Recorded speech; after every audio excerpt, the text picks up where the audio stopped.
Salut à tous, c'est Ilyes, j'espère que vous allez bien. On se retrouve aujourd'hui pour une nouvelle vidéo. Gelton Almeida versus Cyril Gane. C'est le combat que vise le Brésilien, en tout cas après sa victoire par décision unanime face à Derrick Lewis. Le combat ne vient pas de se terminer. Je dois vous avouer que j'ai pas regardé ça en direct et j'ai préféré me réserver ça pour mon petit déjeuner ce matin en replay. Du coup, j'ai vu la rediffusion sur l'UFC Fight Pass. Juste avant de vous donner mon avis, abonnez-vous à ma chaîne YouTube. On est quasiment à 130 000 abonnés sur la chaîne. Ce serait top si on pouvait atteindre ce chiffre avant la fin de l'année. Activez la cloche pour recevoir les notifications. Lâchez un pouce bleu, ça fait toujours plaisir. Et puis un grand merci à mon sponsor, Others Nutrition, marque de compléments alimentaires basée à 100% sur base de produits végétaux, 0% de lactose.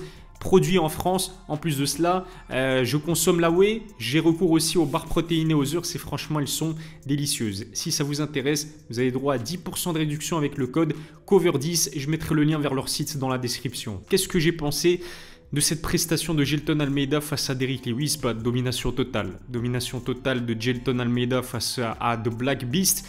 Par contre, je ne m'y attendais absolument pas que ça aille jusqu'à la décision entre ces deux combattants. Et déjà, ce qui m'a choqué en arrivant sur la rediffusion de l'UFC Fight Pass, c'est que j'ai vu que le combat, ou en tout cas le stream, durait 36 minutes. Alors déjà là, je me suis dit, oulala, qu'est-ce qui s'est passé? 36 minutes, est-ce que ça a été jusqu'à la décision? Je ne voyais ni Gelton Almeida, qui est un finisseur incroyable, hein, il me semble, de mémoire, 14 victoires consécutives, maintenant 15. Mais du coup, c'était 14 victoires consécutives, dont 13 par finition. Je me suis dit, comment est-ce qu'un gars comme Gelton Almeida, aussi explosif, finisseur, et comment est-ce qu'un gars comme Derrick Lewis aussi, qui a prouvé par le passé qu'il avait une sacrée puissance, recordman des victoires par KO à l'UFC, pas doté du meilleur cardio qui soit, comment est-ce que ces deux Golgoths ont fait pour arriver jusqu'à la décision, jusqu'au bout des 5 rounds? La réponse est très simple. Gelton n'a pas été capable de finaliser Derrick Lewis. Il l'a amené au sol durant les 5 rounds de ce combat, mais il a manqué d'agressivité, surtout en grand endpoint. Il avait la position dominante pendant la majorité du combat. Je pense que j'ai vu une statistique qui disait que Gelton a contrôlé Derrick pendant 22 minutes, ce qui serait un record. Je vous mettrai la stat en capture d'écran, là, comme ça, si je dis n'importe quoi, vous voyez de quoi je veux parler. Mais du coup, c'est vrai qu'il a été timide quand même, Gelton Almeida, sur le grand endpoint. Il n'a pas eu souvent recours aux frappes lorsqu'il se retrouvait en position dominante au sol face à Derrick Lewis. Par contre, ce qu'il faut dire, c'est que durant les 5 rounds, il a tenté l'étranglement. Je pense que même il y a un moment donné où il tente une clé de bras.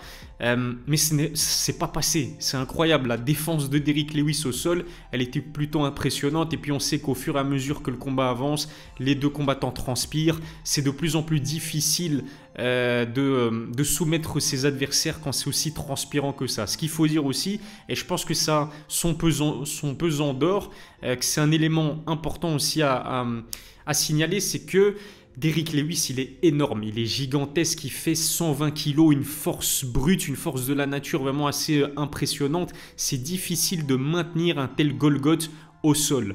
Gelton Almeida, lui, de son côté, vous le savez certainement, il vient de la catégorie des lourds légers à la base. C'est un poids lourd relativement léger. Il me semble qu'il est arrivé au plus lourd de sa carrière à la pesée contre Derrick Lewis et il pesait 107 kg. Du coup, même au plus lourd de sa carrière, il y avait 13 kg de différence. Donc Derrick Lewis est plus lourd de 13 kg par rapport à Gelton Almeida, qui à la base est un combattant qui évolue dans la catégorie des lourds légers. Ça n'a pas empêché Gelton, certes, lors d'un combat soporifique où on s'attendait à un finish qui n'est jamais venu finalement. Il a quand même dominé globalement Derrick Lewis, c'était pas spectaculaire, mais il mérite largement sa victoire par décision unanime. Et encore une fois, c'est sa 15e victoire consécutive. C'est vraiment impressionnant. Gelton Almeida qui fait partie des plus grands prospects de la catégorie avec Sergey Pavlovich et Thomas Pinal. Et c'est quoi la suite pour Gelton Almeida? C'est peut-être Cyril Gane. En tout cas, il a appelé Cyril à venir l'affronter. Il l'a call out officiellement. Il l'avait dit avant même d'affronter Derrick Lewis. Il veut se mesurer à Cyril Gane. Il ne veut plus de Curtis Blaydes. Curtis Blaydes qu'il était censé affronter ce soir à l'UFC Sao Paulo, mais qui malheureusement s'est blessé. Ensuite, Curtis a été remplacé par Derrick Lewis. Curtis Blaydes qui fait partie du top 5 de la catégorie des poids lourds. Mais Gelton Almeida, lui, il veut viser le challenger numéro 1, c'est-à-dire Cyril Gane. Le Brésilien, il est tellement chaud d'affronter Cyril Gane qu'il a dit, qu'il lui a proposé en fait que soit le combat se fasse chez Cyril en France, soit chez lui à Salvador de Bahia, c'est-à-dire au Brésil. La question qu'on peut se poser, et on peut comprendre pourquoi Gelton Almeida il call out Cyril Gane, parce qu'il sait que s'il bat Cyril Gane, le title shot lui ouvre les bras, lui tend les bras juste après. Donc c'est le combat le plus, comment dire, le plus direct pour lui permettre ensuite d'obtenir un title shot. La question qu'on peut se poser, c'est est-ce que Cyril Gane est intéressé dans l'idée d'affronter Gelton Almeida? On sait que Cyril, après sa victoire face à Sergey Spivak qui lui ne faisait pas partie du top 5 de la catégorie des poids lourds, il a même refusé d'affronter Thomas Pinal. Pourquoi? Parce qu'il voulait affronter Tom pour le titre et qu'il justifiait son choix dans le fait que Cyril était plus haut que Thomas Pinal dans le classement et du coup lui il voyait aucun intérêt dans le fait d'affronter Thomas Pinal. Le problème c'est qu'entre-temps John Jones s'est blessé, du coup il devait affronter Stipe Miocic à l'UFC 295, mais ce combat devrait bel et bien avoir lieu en 2024, ça écarte donc un rematch contre John Jones et un combat contre Stipe Miocic dans un avenir proche pour Cyril Gane. On écarte aussi, je pense, dans un avenir proche toujours, un combat entre Sergey Pavlovich et Thomas Pinal, parce que les deux combattants vont s'affronter pour la ceinture intérimaire de la catégorie des poids lourds, que Cyril, en plus de cela, il se trouve dans une position défavorable dans le sens où il a obtenu 2 title shots, il s'est incliné face à Francis Ngannou par décision unanime, et il s'est incliné de manière expéditive face à John Jones par soumission au bout de 2 minutes de combat, si mes souvenirs sont bons. Il a été champion intérimaire, du coup, il a obtenu déjà 3 title shots, Cyril Gane. En plus, il a déclaré ouvertement qu'il refusait d'affronter Thomas Pinal. On sait que l'UFC n'est pas fan de ce genre de comportement, même si je me mets à la place de Cyril, je comprends totalement la démarche. Est-ce que Bon Gamin a le choix à l'heure actuelle en ce qui concerne son adversaire? Est-ce qu'il a le choix de dire non, de refuser des adversaires?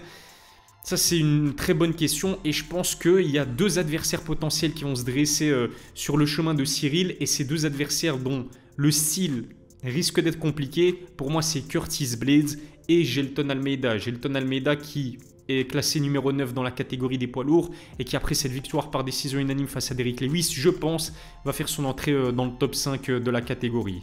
Le truc, c'est que dans le top 10 de la catégorie des poids lourds, Cyril a déjà affronté Tai Tuivasa, Alexandre Volkov ou quelqu'un comme John Jones. Il y a d'autres combattants qui ne sont pas disponibles dans les prochains mois. Sergey Pavlovich, Thomas Pinal, John Jones et Stipe Miocic. Ça écarte quand même pas mal d'options. Donc je suis convaincu que pour moi, le prochain adversaire de Cyril se nomme soit Curtis Blaydes, soit Gelton Almeida. À moins que l'UFC ne décide vraiment de maintenir le combat entre Gelton Almeida et Curtis Blaydes pour que Gelton prouve qu'il a sa place dans le top 5 de la catégorie des poids lourds. Moi, je pense vraiment qu'on se dirige vers un Cyril Gane, Gelton Almeida. Et si ce combat se fait, comment est-ce que ça va se passer? Ce qui est sûr, c'est que ce sera une vraie opposition de style. Assez clair et net, on a bien vu de la part de Gelton Almeida face à Derrick Lewis que c'est un combattant unidimensionnel. Il n'a qu'une seule stratégie, c'est amener ses adversaires au sol. Il a quasiment jamais démontré qu'il voulait striker face à Derrick Lewis. Bon, après, ça se comprend, c'est que Derrick Lewis, c'est un combattant extrêmement puissant. Styles make fight. Et du coup, peut-être que face à un autre profil, on verrait Gelton Almeida avoir recours beaucoup plus à son striking. Ce n'était pas du tout le cas face à Derrick Lewis. D'ailleurs, sur la majorité des finishes par KO technique de Gelton Almeida au cours de sa carrière, c'est rarement ou presque jamais, je pense, des finishes en KO technique sur des phases debout. Il amène ses adversaires au sol et ensuite il les tabasse en grand endpoint. Cyril Gane, de son côté, son style, c'est pas du tout quelqu'un comme Gelton Almeida. Gelton Almeida, qui, soit dit en passant, a déclaré dans une interview qu'il s'inspirait en quelque sorte de Khabib. On sait que Khabib, lui, c'est la même chose. Il n'a qu'une seule stratégie, amener au sol, soumettre ses adversaires ou les tabasser en grand endpoint.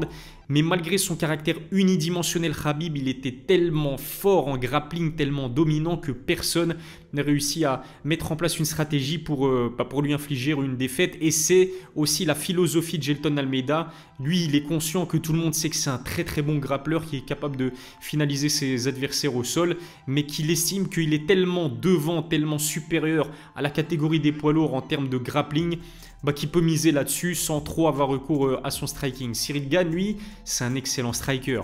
L'un des meilleurs strikers de la catégorie, certainement le meilleur kickboxer pur de la catégorie des poids lourds. Du coup, opposition de style entre un striker excellent comme Cyril et un grappleur dominant comme Gelton Almeida. Celui des deux qui réussira à imposer son jeu à l'autre a de très grandes chances de l'emporter. Malheureusement, on a vu au cours de sa carrière que le point faible justement de Cyril Gane, c'est le grappling, c'est la lutte. On l'a vu contre Francis Ngannou qui a été capable de l'amener plusieurs fois au sol, Cyril. Et à partir du 3e round, Francis, en passant d'une approche et d'une stratégie striker, en passant à une stratégie de lutteur, pas vraiment de grappleur parce qu'il n'a pas tenté les soumissions, mais plus en mode lutteur, amener et maintenir Cyril au sol, c'est ce qui lui a permis de remporter le combat. Pareil pour Jon Jones qui, sur sa première tentative de takedown, réussit à amener Cyril au sol et le soumettre assez rapidement.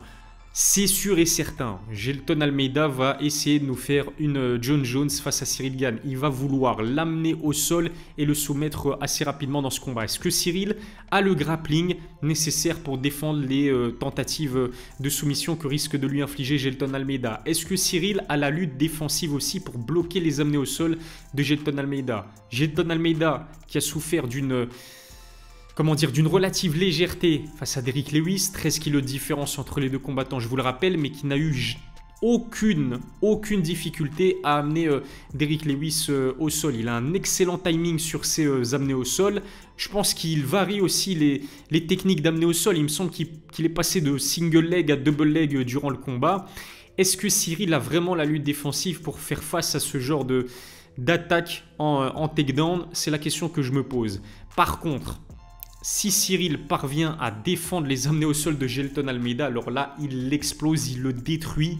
Franchement, la différence avec Derrick Lewis, c'est que Cyril Gane n'est pas aussi lourd que Derrick Lewis. Si Derrick Lewis fait 120 kg à la pesée, Cyril, c'est max 112, 113 kg. Donc, en termes physiques, il n'y aura pas un net avantage en la faveur de Cyril Gane face à Gelton Almeida. Par contre, contre Sergey Spivak, Cyril Gane a défendu les rares tentatives d'amener au sol de Sergey et il l'a puni en striking, mais d'une manière assez violente. Est-ce que Sergey est aussi doué pour ramener au sol les adversaires que l'est Gelton Almeida? Je ne pense pas, je pense que non.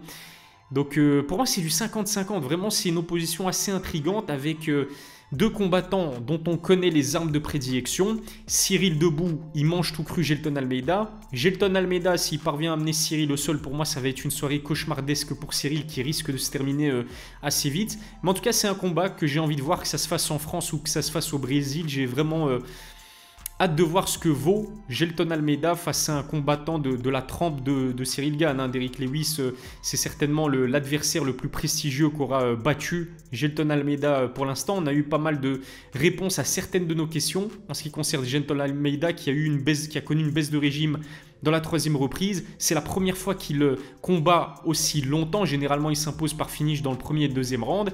Malgré sa baisse de régime au 3e round, j'ai senti un second souffle dans la 4e reprise. Et malgré sa fatigue, il a réussi à amener ce mastodonte qui est Derrick Lewis au sol durant les 25 minutes de ce combat. Voilà ce que je pouvais dire en tout cas concernant ce potentiel Gelton Almeida-Cyril Gane. Donnez-moi vos pronostics dans les commentaires. Si ce combat se fait, est-ce que vous estimez que Gelton est le favori ou alors Cyril est le favori? Si vous vous mettez à la place aussi de Cyril Gane, est-ce que vous acceptez d'affronter un combattant aussi dangereux que Gelton Almeida? Rendez-vous dans les commentaires et donnez-moi votre avis. Abonnez-vous à ma chaîne, activez la cloche pour recevoir les notifications, lâchez un pouce bleu si ça n'est pas encore fait. Je vous remercie de m'avoir suivi, je vous donne rendez-vous très vite pour une nouvelle vidéo. D'ici là, prenez soin de vous.